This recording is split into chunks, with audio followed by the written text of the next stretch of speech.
vois, un Koulibaly qui commence à se revigorer. Donc c'est ça qu'on attend de lui. Donc moi je pense que sur le Sénégal a toujours eu de bons défenseurs. De bons défenseurs.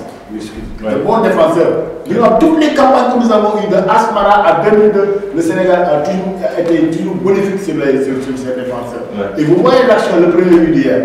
C'est un défenseur qui fait le réveil et c'est un autre défenseur qui couvre et qui marque. Donc les deux accents. Donc c'est une équipe qui est en montée de puissance. Bon, espérons que tout va aller sur le bon sens et que la Coupe va rentrer avec ses gamins. En tout cas, on espère bien. On espère bien, donc, Moïse Diabonoff. Toujours un plaisir de vous accueillir ici dans Seven Sport sur la Seven TV. Alors, on va un petit peu parler aussi de l'histoire, vous l'avez dit, qui est 86, pas mal de déceptions qu'on a rencontrées aussi au cours de ces dernières années. Donc, 3 fois en finale, c'est la deuxième finale consécutive pour le Sénégal. En 2019, on était en finale en Égypte face à l'Algérie sur un but encaissé dès le début du match, on a perdu. On est encore en finale, donc on peut dire que Aliou Cissé qui est là depuis 2016, donc on peut dire qu'il y a progression par rapport à ce qu'il a démarré depuis sa prise en fonction de l'équipe du Sénégal. Mais c'est normal. Vous voyez, depuis plus de 6 ans, 7 ans maintenant, à lui et avec les gosses. S'il ne gagne pas en expérience, il faut qu'il enlève son blouson d'entraînement. Il faut qu'il gagne en expérience. Côté technique, côté tactique et côté relationnel. Donc, c'est ça. Un entraîneur de football, il faut aspirer à aller de l'avant. C'est comme le joueur de football. Junior, cadet, junior, deuxième année, senior. Moi, il y a 23 ans, jusqu'à faire tous les escaliers. À lui, il a fait tous les escaliers en équipe nationale. C'est le seul entraîneur que j'ai vu au Sénégal qui a fait plus de 6 ans. Même avec les critiques, le président Senghor a eu le courage de le garder. La Fédé a eu le courage de le garder. C'est bon. Et voilà, ça fait les résultats. À force d'être là, ils ont fini par avoir le résultat qu'ils ont voulu et ça reste un match. Ce match-là, ce n'est pas un match de tactique ou de technicien. C'est un match d'engagement et c'est un match de footballeur. On va y revenir. Alors, cette finale a attendu dimanche, Inch'Allah, on va y revenir. C'est le dernier point de l'émission. Mais déjà, Aliou Cissé, il a fait une conférence de presse d'après-match. Donc, on va citer 2 à 3 phrases qu'il a prononcées par rapport à cette demi-finale. Il dit: j'ai un groupe extraordinaire, formidable. C'est la première fois en termes d'état d'esprit, de mentalité, que j'ai un groupe comme ça. Il ajoute: j'ai envie de ramener au Sénégal cette coupe tant attendue. Il est important de rester lucide, de penser au jeu plutôt qu'à l'enjeu. Là, il parle de la finale. Il dit: il est important de rester lucide et de penser au jeu plutôt qu'à l'enjeu. Quelles sont vos interprétations par rapport à ces... Mais vous avez vu, je l'ai dit tantôt, Aliou, il a une ligne de progression qu'il maîtrise bien. Depuis le départ du tournoi, quand on faisait les matchs de football, Aliou n'avait pas fait un bon match. Mais depuis les quarts, maintenant, ça s'est voulu de tous les bords. Pourquoi? Parce qu'il a gagné en maturité. Il a vu ce qui manquait à l'équipe. Bon, le seul point que j'ai décelé dans l'équipe d'Aliou, c'est la position de Ganagay. Cela ne m'a pas plu. Pourquoi? Oui, parce que c'est un relayeur. C'est un gars qui bouge rapidement de l'avant pour amener le ballon. Et en ce moment, il fait de bonnes passes. Mais on ne peut pas avoir Nampalys Mendy qui fait le même rôle que lui et Ghana qui fait le même rôle qui sont en même position. Donc il faut que quelqu'un avance. C'est ça qui a handicapé un peu Ghana. Donc, tu vois, donc, bon. Mais à l'époque, on peut dire qu'il a gagné en expérience. 6 ans déjà, 6 à 7 ans déjà. Ah oui, allez, tu vois, nous amener la coupe. C'est en 2015, il a pris l'équipe. Justement. Donc voilà, 7 ans, vous dites. Ouais, c'est 7 ans. Je dis 6 à 7 ans. Donc peut-être que le 7e année, c'est au milieu de l'année ou bien, je sais pas. Bon, mais c'est entre 6 et 7 ans. Donc, il faut qu'il gagne en expérience. C'est normal. C'est très normal parce qu'il a grandi avec les gosses. Et puis, l'autre jour, je disais dans une classe qu'actuellement, on veut que les jeunes joueurs entre 20 et 25 ans. Si un tournoi pousse à ce rythme-là, et fait beaucoup d'engagement, l'équipe la plus jeune va en sortir meilleure. Et va en sortir gagnante. Ça, c'est clair. Hein? Parce que c'est ça qu'on attend des jeunes joueurs. Aliou, il faut qu'il mise sur les jeunes. Il a commencé à le faire. Tous ces remplaçants d'hier ont été entre 20 et 22 ans. Donc il a compris. Il a compris l'adage. Donc voilà, bon, peut-être, il n'acceptait pas autant pour les critiques, mais maintenant il écoute les critiques. Et il s'en sert. Effectivement, pour l'être tous les Sénégalais, Mais Nampalys aussi au milieu, vous l'avez dit, il a été vraiment aussi très intéressant. Donc même s'il ne joue pas en club à Leicester, on voit que voilà, depuis qu'il a commencé à démarrer cette grande là, on voit qu'il est beaucoup plus intéressant et vraiment il joue aussi beaucoup de tranquillité, récupération, construction du jeu, voilà, de la haine, de l'engagement.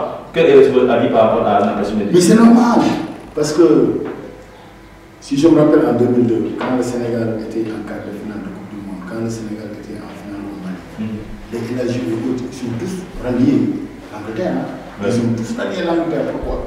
Parce que c'était le niveau de jeu qu'il y avait dans le champ. Nampalys, mais c'est un très bon footballeur. Hein? Il a beaucoup d'engagement. Beaucoup d'engagement. C'est ça qu'on attend d'un niveau d'un élément relayeur. Un joueur tampon entre la défense et l'attaque, il faut que tu sois un gars très mental, lucidement, physiquement.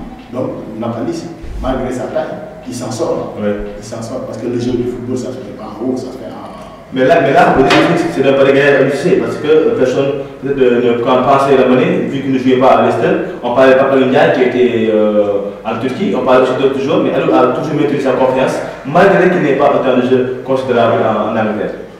C'est ce que j'ai dit. C'est ce que j'ai dit d'abord pour dire que Ali, il a suivi. Il est parti de rien avec les gosses. Il les suit tout le temps. Tout le temps, il les suit. Et Ali, c'est un gars qui est constant en Europe. Est-ce qu'il ne vit pas en Angleterre? Sa famille ne sont pas en Angleterre. Donc, si toutefois ces choses-là se passent, il faut lui concéder le dernier mot. Il faut lui concéder le dernier mot. Parce qu'un jeune joueur, il a une ligne de progression. Et tous les entraîneurs du monde aiment ces jeunes joueurs-là. Moi, quelle est la valeur que j'ai apportée au football? Quelle que soit la technicité que je puisse avoir, je ne peux plus rien apporter. Mais quand c'est un joueur entre 20 et 21 à 22 ans, il a une ligne de progression. Terrible. Donc, il a misé sur ça. Et heureusement, il a écouté les gens, il a écouté le monde pour faire son équipe à partir des jeunes joueurs. Voilà. Alors donc c'est bien, lui c'est aussi vraiment chapeau à lui, même s'il reste encore le grand objectif, comme l'a dit Sadio Mané, par rapport à la communication des joueurs, on voit Sadio Mané un tout petit peu réservé, il est engagé, il a envie de gagner, mais ça ne jubile pas parce que si on marque un but et que les joueurs sont en train de jubiler au bord du point de corner, on voit tout ça lui dire aux gens, allez les gars, venez, on doit encore marquer. Comme si lui, chez lui, il n'est pas encore satisfait. La seule grande satisfaction qu'il peut avoir, c'est de décrocher cette coupe tant attendue par ce peuple sénégalais. Il dit on n'a toujours pas encore atteint l'objectif. Il n'est pas trop joyeux, pas trop heureux. On sent qu'il est là avec un objectif clair dans sa tête. Comment vous trouvez cette prise de position de Sadio Mané? C'est ça le comportement d'un leader. Il faut être un leader où on n'est pas. Un leader n'a pas le temps de gérer les candidats. Ça se passe ça. Non. À chaque fois que le Sénégal marque, il regarde là. Il dit c'est fini. C'est fini les gars. Donc, c'est ça le rôle de leader. Il faut pousser vers l'avant. Mais il ne faut pas se suffire. Ça y est, à un moment, à Liverpool, il y avait ce problème-là. Il marque un but, il faut le sortir. Son match est fini. Il se contente de celui-là, il manifeste. Et maintenant, il commence à avoir la maturité des jeunes. Il commence à l'avoir dans le terrain et dans les vestiaires. Parce qu'en le voyant avec ses camarades, il voit que c'est un leader qui est sorti du groupe. C'est ça qu'on attend de lui.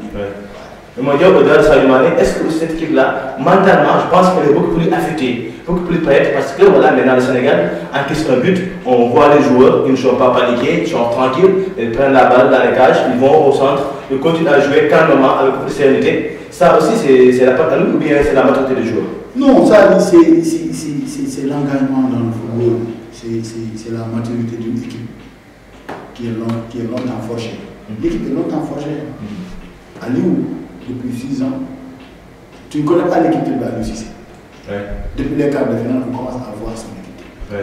Donc depuis 6 ans, Aliou est en train de fuir un peu partout pour voir quel est le classement à mettre, quel est le système de jeu à mettre sur place. Donc, depuis les quarts de finale, il a eu la maturité qu'il faut. Donc tu vois, on a vu une belle équipe du Sénégal. Il faut continuer à appuyer pour eux. Voilà, et là, je sais qu'il donne son avis, il dit qu'il faut arracher ce trophée, on va y revenir. Maintenant, votre dernière question concernant ce sujet-là, l'équipe du Burkina Faso qui a perdu, malgré que voilà, ils se sont battus, quelle est votre appréciation par rapport à cette équipe des Bertrand Traoré? une belle équipe, engagée. Je disais le jour, pour gagner le Burkina Faso, il faut être égal valeur à l'engagement. C'est leur arme. Ils s'engagent, il y a des jeux techniques, mais il faut. Parce que le football, c'est appris partout maintenant. Tu vois, dans la rue, tu dépasses des gosses et l'habitude de les regarder jouer. Tu vas diriger des talents. Rapidement, en 10-15 minutes, tu vas diriger des talents. Beaucoup de gens maintenant sont talentueux. Moi, mon fils, à 2 ans, 3 ans, après on a marché tout le ballon. Pourquoi? Parce que je sais que c'est la réalité du football maintenant, c'est la réalité du monde. Parce que si tu ne l'encourages pas vers ça, il va passer sur autre qui ne te plaira pas. Donc il vaudrait mieux éduquer l'enfant pour qu'il se préoccupe d'une chose. Mais le football maintenant, c'est une belle préoccupation. Tu peux travailler 20 ans, 40 ans comme moi, tu ne peux pas économiser 1 milliard. 1 million, tu ne peux même pas l'économiser. Mais en football, tu signes un contrat, aujourd'hui tu as 50 milliards. Donc pourquoi ne pas investir? Donc l'investissement le plus rentable actuellement dans le monde, c'est le football.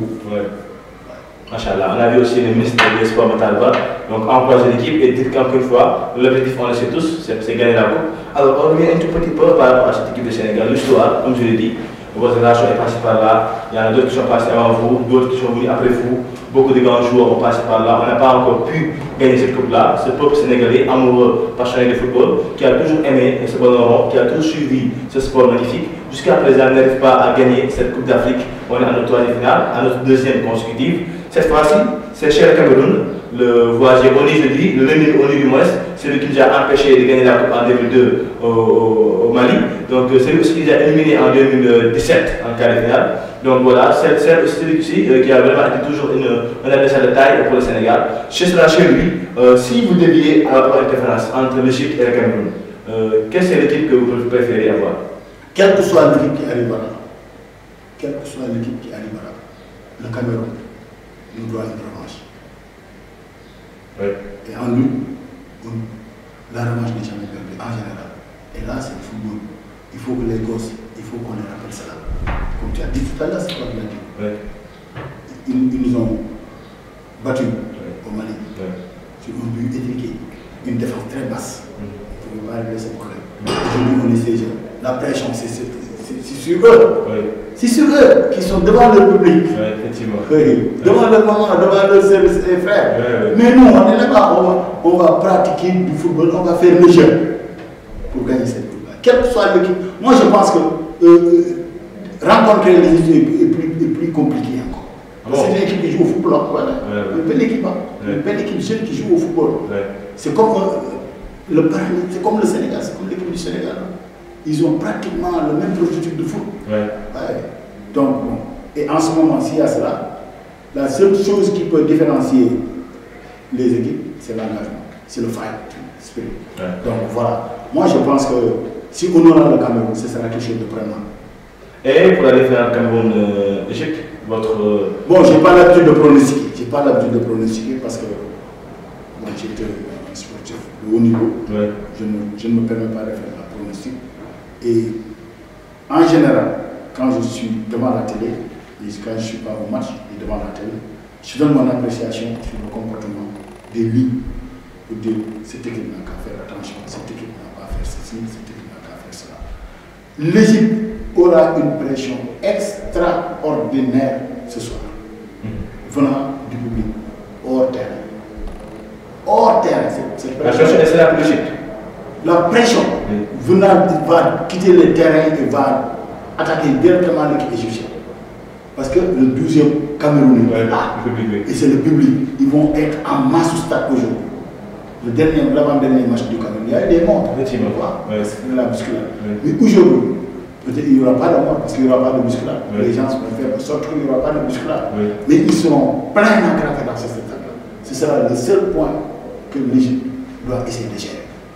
Si les 20 minutes passent et l'Égypte n'encaisse pas le but, la pression tourne vers le Cameroun. Et l'inquiétude va commencer à s'implanter. Voilà. Donc je pense qu'ils auront du pain sur la plate dans les 20 minutes, 25 minutes. Il faut qu'ils contiennent cette équipe camerounaise qui sera peut-être à leur portée. Et je souhaite que le meilleur gagne. En tout cas, voilà. Mais la difficulté que le Sénégal pourrait rencontrer en finale, c'est d'avoir l'Égypte. Moi, je préférerais mieux le Cameroun que l'Égypte. Ah bon? Parce que j'ai joué devant mon public. Je sais ce que ça fait. En tout cas, c'est le football qui parle. On sent que voilà, c'est maîtrisé ce que vous dites, c'est vécu, c'est connu, voilà, donc vraiment. Donc la finale, vous l'avez dit, c'est dimanche, Inch'Allah, 19h. Notre équipe, comme je l'ai dit, vraiment, on en a joué 3, on en a joué 2 déjà, la 3 sera dimanche. On a peut-être les 2 qu'on a déjà joué. L'une est au tir au but, l'autre aussi 1-0 face à l'Algérie. Cette fois-ci, on espère la gagner, on doit la gagner pour au moins rendre heureux ce public passionné. Comment on doit aborder cette finale-là pour essayer, pour espérer décrocher cette coupe d'Anne? Si j'étais à la place d'Ali, je viens dans les vestiaires, je donne le classement. Chacun connaît son maillot et son numéro. Oui. Et je le trouve. Je vais faire piper un mot. Parce que, oui, parce que la première motivation devait avoir lieu sur les joueurs. C'est à eux de faire leur palmarès. Alucci a déjà fait sa vie en football. Maintenant, il lui reste à faire son palmarès d'entraîneur. Mais le joueur qui est là sur le chemin, c'est à lui de faire son palmarès. C'est un match où il n'y a pas de jeu au football ou le beau football. Non, une finale, ça ne se joue pas. Et ça se gagne. Oui. C'est un engagement. Ouais, il faut y mettre la vie. On en a eu au Sierra Leone quand on gagnait le tournoi de la zone de là-bas. Oui. Avec les musulmans, parfois les douches. Tu vois, ce jour, on avait gagné cette équipe Sierra Leone. Et on n'a même pas eu droit à aller prendre la coupe. Tellement il y avait des pressions sur nous. Les militaires étaient sur nous en train de nous frapper. Les supporters. C'est finalement le président qui donne son mot pour dire qu'ils n'ont qu'à arrêter, qui prend la radio du stade pour dire arrêtez les salariés. Et on était là, assis au rond central du terrain. Tu vois, il y aura tout, mais une finale, ça ne se joue pas, ça se gagne. Il faut déguerrir. C'est des Sénégalais, comme on dit, c'est des lions. Ouais. Il faut nous rapporter cette proie. Les Sénégalais, on entend besoin. Ouais. Ouais, mais quand des mots de motivation sont chez les bienvenus, cette équipe. Mais bien sûr, ils vont se motiver entre eux. Je t'ai dit tout à l'heure, si j'étais à l'UCC, je donne le classement et je dis bonne chance. Et je sors des vestiaires. Je sors des vestiaires. Je vais directement au banc de touche m'installer là-bas. Quel est le mot à l'UCC? Quelle est la motivation qu'il va apporter à ces jeunes-là? Ils sont jeunes, ils ont besoin de faire l'histoire, ils ont besoin d'effacer certaines critiques de 2002. Oui, une génération de 2002. Il y a beaucoup de Sénégalais qui pensent que le football sénégalais a commencé en 2002. Oui. Mais le football sénégalais a commencé en 1963 à Asma. On était encore jeunes. Donc aujourd'hui, ces jeunes, ils ont là devant eux leur avenir. Ils n'ont qu'à gagner ce match-là pour nous effacer ces critiques de 2002, ces choses de 2002. Le football au Sénégal n'a pas commencé en 2002. Oui. La meilleure équipe, l'une des meilleures équipes du Sénégal, c'était en 86. Il n'y avait que des techniciens, des Omar Bissé, Tchernoyoum. Mais je pense que c'était tant d'autres. Demsi Asimoutou. Mais j'en faisais partie de cette sélection. J'en faisais partie, j'ai eu la fracture là, voilà. Je me suis fait opérer en Herméda. Tu vois, cette génération de 86, le Sénégal ne peut pas trouver mieux. L'arrivée de Cheikh Seck, effectivement, il suit le premier vice-président. Et c'est lui qui a l'intendance de cette équipe. Effectivement. Donc, le football au Sénégal n'a pas commencé en 2002. Toutes les choses se disent 2002, le Sénégal a acquis 2002, ceci, 2002, cela. Mais le football évolue. Les gens évoluent. Et c'est ce qui dirige le football dans le monde entier. Ils essayent de faire des évolutions pour que le football avance. Mais il ne faudrait pas qu'on oublie ce que les Dembélé ont fait. Ce que ces grands-là, ce qu'ils ont fait. De Asma à 63, à notre président. Donc, vous voyez ce que les gens ont fait pour le football. Le football au Sénégal n'a pas commencé en 2002. Ça n'a pas commencé en 2002. Pour effacer tout cela, cette nouvelle génération de 2022, ils n'ont qu'à nous rapporter cette Coupe d'Afrique.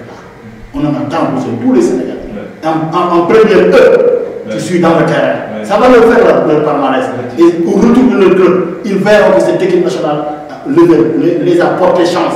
ils vont quitter d'1 milliard de contrats pour se retrouver à 90 milliards de contrats. Donc, tu vois, non, c'est ça qui va se passer. Parce qu'actuellement, tous les recruteurs sont là-bas pour voir l'équipe du Sénégal.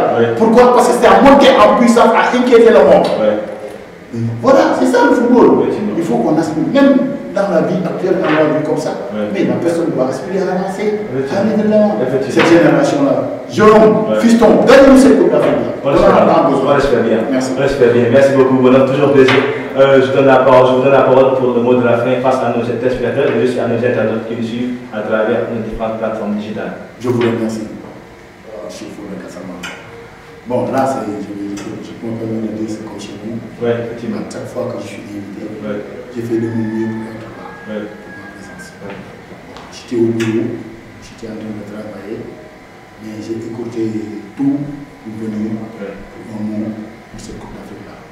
Je souhaite à tous les Sénégalais, d'avoir une bonne santé, une longue vie, et que Dieu nous réserve cette Coupe, Inch'Allah. Je vous remercie tous. Merci beaucoup aussi, merci beaucoup infiniment, Maurizio Bonoff. Merci infiniment pour la disponibilité, vraiment pour la confiance, pour la considération. Le 712 TV, vraiment, on est très reconnaissant.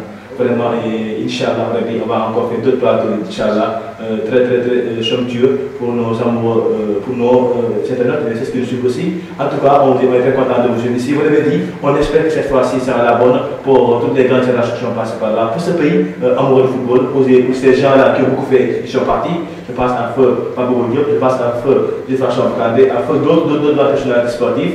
Qu'Allah subhanahu wa ta'ala nous donne cette coupe tant attendue du peuple sénégalais, que aussi d'autres doyens puissent voir avant le fin, on le sait pas. Comme Abdoulaye Diaw, d'autres doyens qui sont là, qui sont des amours de football, on l'espère bien. En tout cas, c'était avec notre ami Mohamed Fodé Gassama, avec comme invité Maurizio Diaw, on grand merci aussi à la technique. Timi Hassan a fait évidemment au niveau régie, mais aussi à toute la rédaction, tout le personnel de ce 29. Rendez-vous, Inch'Allah, dimanche, Inch'Allah, pour cette coupe tant attendue. On espère qu'on va la gagner, Inch'Allah. Allez, au revoir.